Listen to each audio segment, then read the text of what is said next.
అందరికీ నమస్కారం. నా పేరు బండి భారతి. నేను 11వ వార్డు ఇన్ఛార్జ్.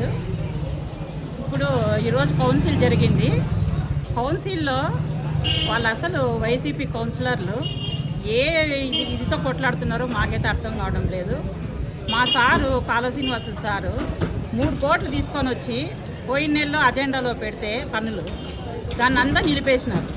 మాకు పెట్టలేదు, మీకు పెట్టలేదు, ఇవన్నీ కారణాలు అన్నీ విచిత్రమైన కారణాలు చెప్పి అవన్నీ పనులన్నీ నిలబెట్టి ఇది చేసినారు. అభివృద్ధి చేయండి రా అంటే మీకు ప్రజలు ఓట్లు ఏంటి కేసిండేది?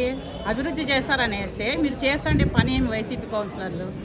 ఇదేనా మీరు చేసేది అభివృద్ధి? ప్రజలకి మీకు ప్రజలపైన మీకు ఇందుకే ప్రేమ ఉందా? ప్రజల పక్కన మీరు ఉన్నారా? నాకైతే డౌట్ వస్తుంది.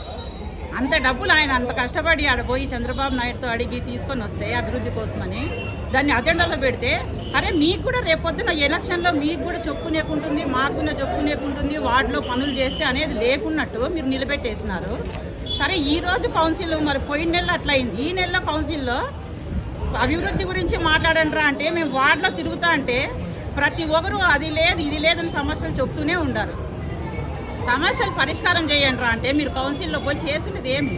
కొట్లాడుతూ కూర్చుంటారా? మీ పర్సనల్ విషయాలు మీరు ఇంట్లో విషయాలు కొట్లాడాల్సిన విషయాలు మీరు కౌన్సిల్లో వచ్చి కొట్లాడతారు. మీరు ప్రజల గురించి మాట్లాడాలా, ప్రజల అభిప్రాయాలు, ప్రజల ఏంటివన్న అవసరాలు ఉంటే తీర్చడానికి మాట్లాడాలా, వాళ్ళ సమస్యలు ఏమైనా ఉంటే తీర్చడానికి మాట్లాడాలా. కానీ మీరు కొట్లాడడానికి పోతున్నారా కౌన్సిల్కి? ఎందుకు మీరు కౌన్సిల్కి పోతున్నారు? ఫస్ట్ ఇడిచిపెట్టేయండి. మీరు మీటింగ్ పోయేది ఇడిచిపెట్టి ఇళ్ళల్లో కూర్చోండి. మీరు ఎందుకు కౌన్సిల్కి వస్తున్నారో మీటింగ్కి వస్తున్నారు? ప్రజల సమస్యలు తీర్చే కాదా? ఇందుకే మీరు ప్రజల పక్షాన్ని ఉన్నారా లేదా? ఉంటే ఇలా కొట్లాడతారా ఎవరైనా? ఏది అసలు అది కొట్లాట ఎట్లా కొట్లాడుతున్నారు? ఇంట్లో కొట్లాడినట్లు వీధి కొలాయి దగ్గర కొట్లాడినట్లు కొట్లాడుతున్నారు. ఊరికనే వీధి కొలాయి దగ్గర ఆడవాళ్ళు కొట్లాడుతున్నారు, అట్లా కొట్లాడుతున్నారు.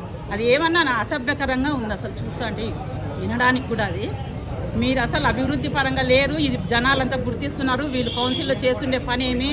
వీళ్ళు మా కోసమని వచ్చి అభివృద్ధి చేయండి అంటే వీళ్ళు కోట్లేసి గెలిపిస్తే వీళ్ళు చేస్తాండే పని ఏమైనా అందరూ గమనిస్తుంటారు. మీకు రాబోయే రోజుల్లో మీకు ఏది అసలు మీకు ఓటేసే దిక్కు కూడా లేదు. మిమ్మల్ని ఎవరు మూచుర్రు. రాబోయే కాలంలో కూడా వచ్చేది చంద్రబాబే, ఉండేది తెలుగుదేశం ప్రభుత్వమే. మీ వైసీపీ ప్రభుత్వం కొట్టుకొని పోయింది. గాల్లోకి పోయిందో లేదంటే ఏట్లోకి పోయిందో తెలీదు, కొట్టుకొని పోయింది.